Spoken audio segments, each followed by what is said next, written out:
Ici, on est dans un environnement qui est particulier. On est alors évidemment sur des falaises côtières, mais le principe de l'aléa, le mouvement de terrain ici n'est pas forcément directement lié à la mer. Il est plutôt lié à des facteurs de prédisposition qui sont la nature géologique.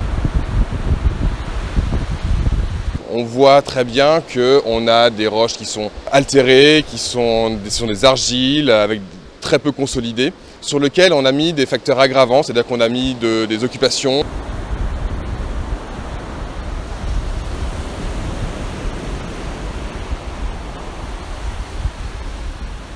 On a des routes, on a des maisons qui ont un poids, on a une mauvaise gestion des eaux de ruissellement et des eaux d'évacuation qui font que tout ça va augmenter l'aléa.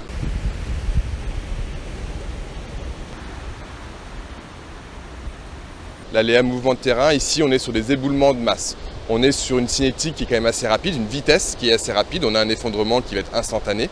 Et on voit depuis 1 an, 2 ans qu'on vient ici, que régulièrement, tous les 6 mois, il y a un recul inéluctable de la falaise, depuis la partie haute jusqu'à la partie basse, avec des valeurs qui sont de l'ordre de 10 mètres en à peine 1 an. Alors face au mouvement de terrain, comme celui-ci, qui est un événement avec une rapidité très importante, qui est difficilement prévisible, précisément, il n'y a pas beaucoup de parades qui sont envisagées. Si la falaise s'écroule, la maison qui est dessus, ou l'arbre qui est dessus, ou la route qui est dessus, va s'effondrer avec.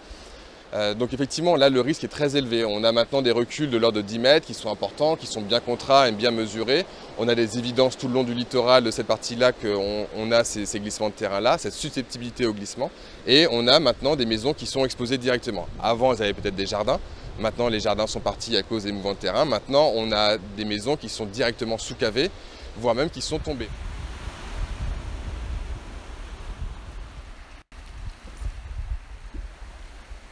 On est aussi dans une zone d'éboulement de terrain. On a la falaise qui s'effrite. Alors c'est une falaise qui est plus petite, qui fait 4-5 mètres d'épaisseur. Donc forcément l'influence de la mer est encore plus importante. Puis ce qu'on voit, c'est qu'on a déjà 2 unités géologiques qui sont bien marquées. Une à la base qui a l'air un peu plus indurée, constituée de blocs un peu plus soudés entre eux, probablement des dépôts de rivières ou d'anciens mouvements de glissement de terrain.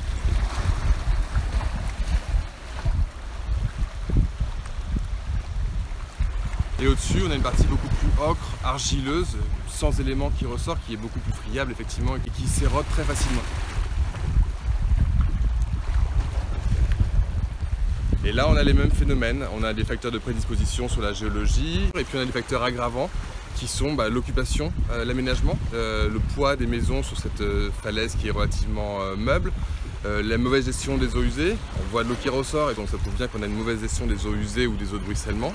Et puis on a la mer effectivement qui vient aussi fragiliser cette falaise et qui rend cette zone très dangereuse. Les maisons ne sont plus habitées et depuis 1 an on voit les maisons qui tombent les unes après les autres. Et là le sous-cavage, c'est-à-dire la façon dont la falaise est creusée sous les maisons, 3 mètres de recul à des endroits là de ce que je peux voir, ce qui n'était pas le cas il y a encore 1 an.